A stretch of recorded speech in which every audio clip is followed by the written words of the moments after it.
যে আমি জীৱনত ঘাত প্ৰতিঘাত সমস্যাৰ সন্মুখীন হোৱাটো স্বাভাৱিক। যেনেকৈ আন্ধাৰে পোহৰে দিনটো, সুখে দুখে জীৱনটো। গতিকে আমি দুখক অতিক্ৰম কৰি সুখক প্ৰতিষ্ঠা কৰাই হ'ল জীৱনৰ সাৰ্থকতা। এতিয়া আমাৰ বিপদ হ'লে আমাক কোনে উদ্ধাৰ কৰিব? আমাৰ গুৰুজনাৰ দৰ্শন মতে বা ভাগৱতৰ দৰ্শন মতে আমাক ভগৱন্তই ৰক্ষা কৰিব। মাধৱ বান্ধৱ উদ্ধাৰা বাপ। আমাক বিপদৰ পৰা উদ্ধাৰ কৰিব পৰা শক্তি ভগৱন্তৰ বাদে আনৰ হাতত নাই। এতিয়া এই দাপৰ যুগত যিটো সময়ত কৃষ্ণ স্বয়ং আছিল, এই থকাৰ সময়তো আমাৰ বিপদ হোৱা আমি পৰিলক্ষিত হৈছে।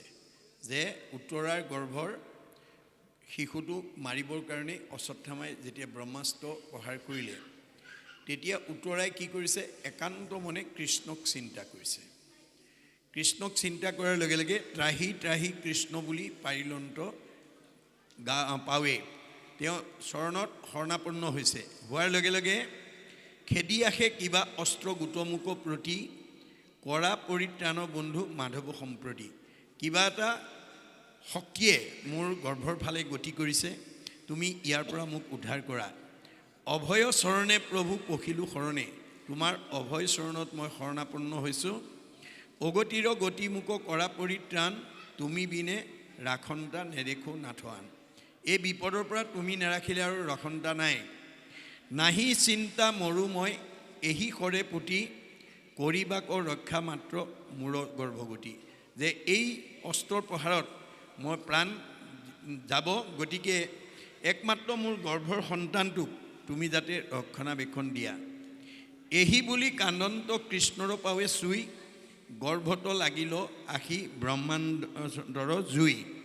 গতিকে আহি পেলাই সেই ব্ৰহ্মাস্ত্ৰৰ জুয়ে তেওঁ গৰ্ভত প্ৰৱেশ কৰিলে। দেখি আঠে বেঠে আকৌ নাথ ঋষিকেশ, গদা ধৰি উদৰত ভৈলন্ত প্ৰৱেশ। আৰু লগে লগে তেওঁ গদা ধৰি উত্তৰাৰ গৰ্ভত প্ৰৱেশ কৰিলে। ভাঙিলন্ত ব্ৰহ্মাস্ত্ৰক গদাই কোবাই, জীয়াইলন্ত শিশুক অমৃত দৃষ্টি চাই। গতিকে গদাৰ কোবত ব্ৰহ্মাস্ত্ৰ ধ্বংস হ'ল আৰু অমৃত দৃষ্টিৰে তেওঁ উত্তৰা গৰ্ভৰ শিশুটোক জীয়াই দিলে। পূৰ্ণ দশমাস শিশু লভিলা চেতন, মহাপুৰুষক তৈতে ভৈলা দৰ্শন। আৰু তেওঁৰ তেতিয়া পূৰা 10 মাহ হৈছিল আৰু গৰ্ভতে ভগৱন্তক দৰ্শন পালে। অংগুষ্ট প্ৰমাণ তনু মহাসুকুমাৰ, শ্যামতনু পীতবস্তে আতি জাতিষ্কাৰ। তেওঁ আঙুলিৰ সমান হৈ এটা সুন্দৰ ৰূপত শ্যাম তনু পীতবস্ত্ৰৰে সৈতে জাতিষ্কাৰ অৱস্থাত দেখা পালে। তৰিত জড়িত যেন নৱঘন খণ্ড, মকৰ কুণ্ডল কান্তি প্ৰকাশিত গণ্ড। এয়া তেওঁৰ অলংকাৰ পৰিধান কৰা অৱস্থাত দেখিছে। কণ্ঠত কৌস্তুভমণি যেন নৱসূৰ্য, নতুন উদয় হোৱা সূৰ্যৰ দৰেই কণ্ঠৰ কৌস্তুভমণি দেখিছে। আজানুলম্বিত চাৰু চাৰি ভুজ, চাৰিখন হাতেই আঁঠুৰ তলত পৰা। শংখ চক্ৰ গদা পদ্ম আচৈ চাৰি হাতে, ৰত্নৰ কিৰীটি চিকিমিকি কৰে মাথে। গতিকে চাৰি হাতত চাৰি অস্ত্ৰ আৰু মাথাত জিলিকি থকা কিৰীটি দেখা পাইছে। তৰুণ অৰুণ চাৰু পংকজ লোচন, প্ৰকাশে উন্নত নাশা প্ৰসন্ন বদন। এয়া কৃষ্ণৰ ৰূপ বৰ্ণনা কৰিছে। কণ্ড কৰি দশন ইশত তাতে হাস, কৰৈ ৰত্নময় হাৰ হিয়াতৰ প্ৰকাশ।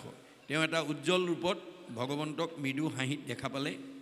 কেউৰ কংকন তাত ঋণী যিনি ধনী, কটিত কনক কাঞ্চী বালকে কিংকিনী। ঋণীক যিনিকৈ বজা অলংকাৰ তেওঁ পৰিধান কৰি গৈছে। লুটে পাত পিত ভুনি পাৱত প্ৰচুৰ, চৰণ পংকজে ৰঞ্জে ৰত্নৰ নুপুৰ। তেওঁ পাত পিত ভুনি পৰিধান কৰিছে আৰু মানে পদুম ফুলৰ দৰে চকু, চৰণ আৰু ৰত্নৰ নুপুৰ পৰিধান কৰিছে। কোটি এক সখী সম শৰীৰ প্ৰকাশে। এটা চন্দ্ৰৰ জ্যোতিয়েই গোটেই পৃথিৱী পোহৰ কৰে, তেনেকুৱা কোটি চন্দ্ৰৰ সমান জ্যোতিষ্মান হৈ আহিছে। ফুৰন্তে আচন্ত গদা ধৰি চাৰি পাৱে। গতিকে তেওঁ চাৰিওফালে গদাৰে তেওঁ আক্ৰমণ কৰিছে। গদায়ে অস্ত্ৰৰ তেজ নিবাৰন্ত আছে, দেখৈ ঈশ্বৰক শিশু আপোনাৰক আছে। আৰু শিশুটোৱে উত্তৰাৰ গৰ্ভৰ শিশুটোৱে তেওঁক গৰ্ভতে দেখা পাইছে। এইখিনিকৈ আমাক কৈছে। ইয়াৰ মাজেদি আমাক কি ক'ব বিচাৰিছে আমি তাৰ ওপৰত আলোচনা কৰিম। এতিয়া সেই সময়ত অৰ্থাৎ দাপৰ যুগত স্বয়ং কৃষ্ণ বিদ্যমান হৈ আছিলে। গতিকে পঞ্চপাণ্ডৱে সকলো সময়তে বিপদত কৃষ্ণৰ আশ্ৰয় লৈছিলে আৰু কৃষ্ণক চিন্তা কৰাৰ লগে লগে তেওঁ কৃষ্ণ তাত উপস্থিত হৈ তেওঁলোকৰ সমস্যাবিলাক বা বিপদৰ পৰা তেওঁলোকক উদ্ধাৰ কৰিছে। এতিয়া আমি কলি যুগৰ মানুহ, এইটো যুগত আমি স্বয়ং কৃষ্ণক দেখা নাপাওঁ, মানে শাৰীৰিকভাৱে আমি তেওঁক দৰ্শন কৰিব নোৱাৰোঁ। কিন্তু আমাৰো বিপদ আছে, আমাৰো সমস্যা আছে। এতিয়া আমাৰ বিপদ বা সমস্যাবিলাকৰ পৰা আমাক কোনে উদ্ধাৰ কৰিব? আমাক গুৰুজনাই এই সম্পৰ্কটো ভাগৱতত উল্লেখ কৰি থৈ গৈছে যে যদিও ভগৱন্ত কলিযুগত অব্যক্ত, নিৰ্গুণ, নিৰাকাৰ, অদৃশ্য, আমি সমস্যাত পৰি তেওঁৰ গুণ নাম ল'লেই তেওঁ বেকত হৈ যায়। তেওঁৰ নাম ল'লেই তেওঁ আমাৰ হৃদয়ত বেকত হয়। অৰ্থাৎ যোনেই নাম ল'ব তেওঁৱেই ভকত, আৰু ভকতক সদায় ভগৱন্তই ৰক্ষণাবেক্ষণ দিব। সেইকাৰণে আমাৰ ভাগৱতত উল্লেখ কৰিছে যে আমি কিবা বিপদৰ সন্মুখীন হ'লে একান্ত মনে আমি ঈশ্বৰক চিন্তা কৰিব লাগে। অব্যক্ত ঈশ্বৰ হৰি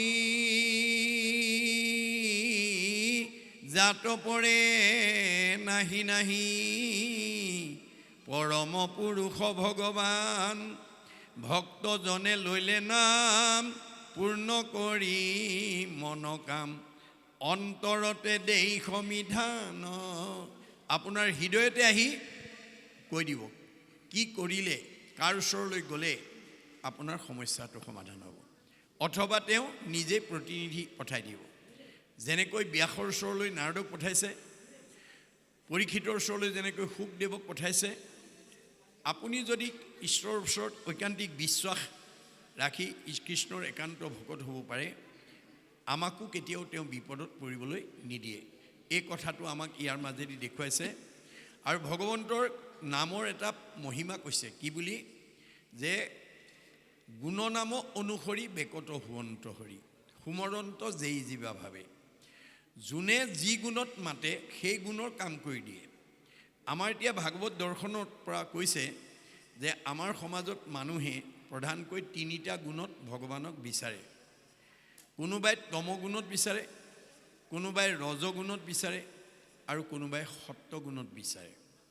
আমি আচলতে কোনটো গুণত বিচাৰিব লাগে এই কথাটো আমাৰ আজি সমাজত বহুত মানুহে নাজানে।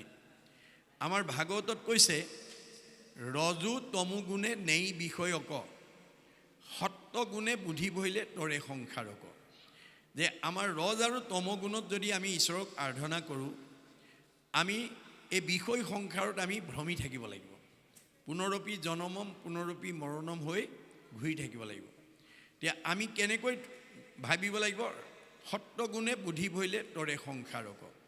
আজিৰ দৰে আমি সত্যগুণত, আজি আপোনালোকে নিমন্ত্ৰণ পাই আহিছে, ইয়াত কোনো আমাৰ বিষয় বাসনা বা কামনা আমাৰ নাই। কেৱল মাত্ৰ আমি ভকতৰ সংগত বহি কৃষ্ণ কথা ভাগৱত শুনি আমাৰ জন্ম জন্মান্তৰৰ কাৰণে পুণ্য সঞ্চয় কৰাৰ অভিপ্ৰায় আমি ইয়াত আজি বহিছোঁ। এই ভাৱনাৰে সৈতে আমি যদি জীৱনত ঈশ্বৰৰ ভক্তি সাধন কৰিব পাৰোঁ, ঈশ্বৰৰ গুণ নাম ল'ব পাৰোঁ, তেতিয়াহ'লে আমাৰ জীৱ তৰি যাব। কিন্তু যদি ৰজ আৰু তমগুণত বিচাৰে, তমগুণী মানুহবিলাকে ইন্দ্ৰিয় সুখ ভোগৰ কাৰণে মানে ভগৱানক চিন্তা কৰে। সেইকাৰণে মই আপোনালোকৰ এই গাঁৱত আছে বুলি ভবা নাই। কাৰোবাৰ গাঁৱত যদি তমগুণৰ মানুহ, যিবিলাক মানুহে ইন্দ্ৰিয় সুখ ভোগৰ কথাহে ভাবি থাকে, যেনে ভঙুৱা, কানিয়া, মদপী, জোৱাৰী আদি এই স্বভাৱৰ যদি মানুহ কোনোবা আছে, তেতিয়াহ'লে তেওঁলোকে ৰাতিপুৱা শুই উঠিয়ে হাত দুখন বুকলৈ দি ভগৱন্ত ক'ত আছে, সমস্ত ভূতৰে মই আছোঁ হৃদয়ত, হাত দুখন হৃদয়লৈ নি তেওঁ ৰাতিপুৱাই দৰখাস্তখন দি দিয়ে, প্ৰভু এচিলিম খুৱাব, আৰু প্ৰভু এগিলাচ খুৱাব। আৰু তাৰমানে ভঙুৱাই ক'ব এচিলিম খুৱাব, মদপীয়ে ক'ব এগিলাচ খুৱাব। ভগৱানে কয় তুমি যেতিয়া ৰাতিপুৱাই দৰখাস্তখন দিলা, তোমাক মই অনুমোদন কৰিবই লাগিব। তুমি ভাত খাবলৈকে নাপাবা, তথাপিতো তোমাক এচিলিম খুৱামেই। তুমি ভাত খাবলৈকে নাপাবা, তোমাক এগিলাচ খুৱামেই। তুমি ভাত খাবই নাপা, তথাপি তোমাক মানে জোৱাৰী সংগ এটা মই দিমেই, ইত্যাদি ইত্যাদি। এয়া হৈছে তমগুণত ভগৱানক আৰাধনা কৰাৰ স্বভাৱ। ৰজগুণৰ মানুহে কি কৰে? বিলাসিতাৰ কাৰণে, সুখ ভোগৰ কাৰণে ভগৱানক সদায় চিন্তা কৰে। কি বুলি কয়?